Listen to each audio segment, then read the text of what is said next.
আসসালামু আলাইকুম। আমি হাফিজুর রহমান আছি আপনাদের সাথে।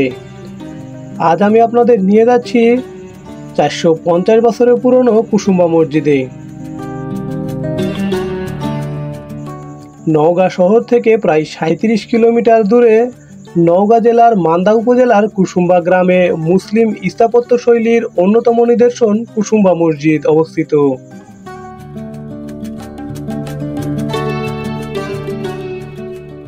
মোটর সাইকেলে করে রাস্তার অপরূপ সৌন্দর্য দেখতে দেখতে ছুটে চলেছি মসজিদটির উদ্দেশ্যে। রাস্তার দুই পাশে সারি সারি গাছ ও প্রাকৃতিক দৃশ্যটিও ছিল দেখার মতো। রাজশাহী থেকে প্রায় 45 মিনিটের মধ্যে পৌঁছে গেলাম গন্তব্যস্থানে। মসজিদে প্রবেশের আগে অনেকগুলো দোকানপাট রয়েছে। সাজানো রয়েছে নানা রকমের খাবার, খেলনা এবং গৃহ সামগ্রী।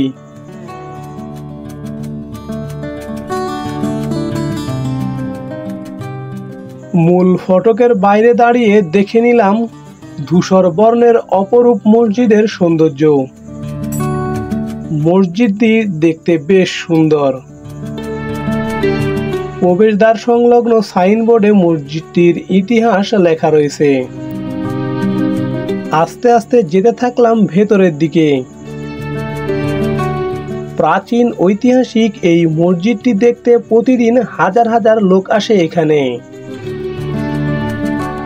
1558 খ্রিস্টাব্দ থেকে 1569 খ্রিস্টাব্দে মসজিদটির নির্মাণ করা হয়, যা লেখা রয়েছে প্রবেশদ্বার সংলগ্ন সাইনবোর্ডটিতে।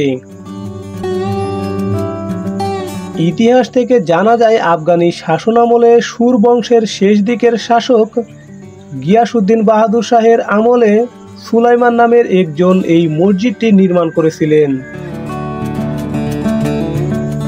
1897 খ্রিস্টাব্দে ভূমিকম্পে মসজিদটির 3টি গম্বুজ বিধ্বস্ত হয়েছিল। পরে সেগুলো প্রত্নতত্ত্ব অধিদপ্তর সংস্কার করেন।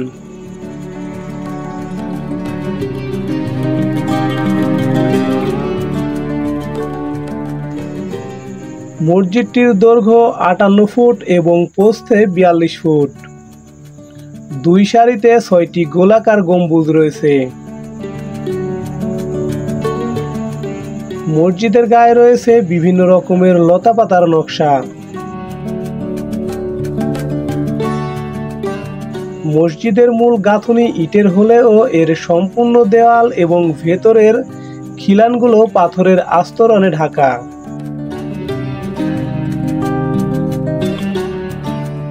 পূর্ব প্রান্তে 3টি এবং উত্তর দিকে 1টি করে প্রবেশপথ রয়েছে। মসজিদটির মোট 3টি মিহরাব রয়েছে, যার সবগুলো কালো পাথরের তৈরি।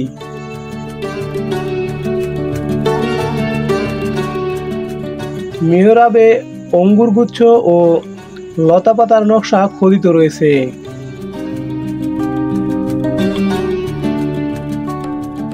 মসজিদের ভেতরে উত্তর পশ্চিম কোণে স্তম্ভের ওপর একটি উঁচু আসন রয়েছে।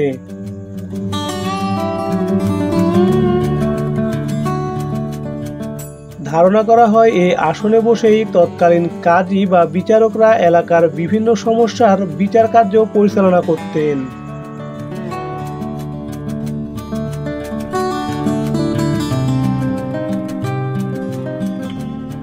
মসজিদটির সম্মুখে 77.5 বিঘা আয়তনের একটি বিশাল দিঘি রয়েছে।